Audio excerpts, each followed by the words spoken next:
So Sarah, why did you decide to become a lawyer? What motivated you? Look, I would love to say it was because, growing up, I always saw myself as being a lawyer. I grew up and studied in Bendigo, and at the time of applying for my university courses, I decided that I wanted to apply for something that would allow me to stay in Bendigo for a little bit longer. Stay home a bit longer? Stay home a bit longer. And law popped up. They just started offering the first 2 years in Bendigo and the other 3 years in Bundoora. So that was the reasoning behind it. I decided that, okay, I'll apply for this. If No lifelong aspiration since we were a kid. Nothing like that, no. And so I got in, and then thankfully as I went through my degree, I fell in love with the law, and in particular family law, of course. Yeah. That's why I'm here today. Oh, good. What do you enjoy about working here? What I enjoy about working at Pearsons specifically is, I think the main thing is the level of collaboration that's available. Yeah. There's just such a wealth of knowledge amongst all of the team members at Pearsons that can be easily accessible. Everyone's door is always open. You'll never be turned away if you need help with anything or an opinion about something. There's always someone available that you can speak to. Yeah, and it works both ways because we learn from one another, don't we, in a way?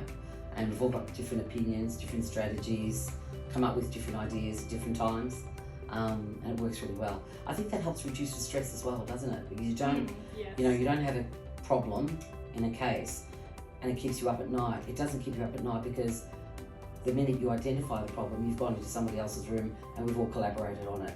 And we deal with it straight away. We don't stew on it. We don't put it in too hard basket. And I think that's what can lead to stress if you don't deal with it. Yeah, that's right. Do you feel, working as a lawyer can be challenging and tough and demanding. Do you feel that you're able to achieve that work-life balance in doing your best work, but also your best home and personal life? How do you manage to achieve that? Absolutely, I think that's achievable, especially working here because we're supported. We have casework and we're getting a little bit too busy. There's always people willing to step in and take a little bit of work away if need be. You can delegate work if you need to, and also there's work-life balance is prioritised. We have amongst all of the team members, yourself and Joe, prioritise work-life balance as well. So it's very unusual for anyone to be here, after 5 o'clock. I know. Yeah. I know. Often we're yelling down the corridor. We're turning the lights off. Is anyone here? And it is important. It gives you the energy to come back the next day, doesn't it? Yes. Really? Yeah, it does. So very important. And what do you think has been one of the best cases you've had? Look, I probably can't identify one best case. There's been multiple cases where I've walked away and felt a great sense of achievement. I think the family law system is very complex. It's difficult for clients to navigate without legal assistance. So really just being able to see a client through to the end of their matter, seeing it settle and then being able to move on and close that chapter of their life is extremely rewarding. Yeah. And have there been some cases that come to mind that were particularly difficult, either to do or the facts of the case were particularly difficult or complex? Look, I think most cases come with their own set of difficult circumstances. It might be that the client has multiple legal issues or non-legal issues that need to be addressed. For example, a client might be facing financial disadvantage in the absence of any kind of property settlement. They might be experiencing family violence. There might be mental health issues. So there are a number of factors that need to be taken into account. And they're not even the legal issues. No, they're their life issues. That's right. Where am I going to live? How am I going to support the kids? How am I going to support myself? Do I have to stay in proximity to the other person?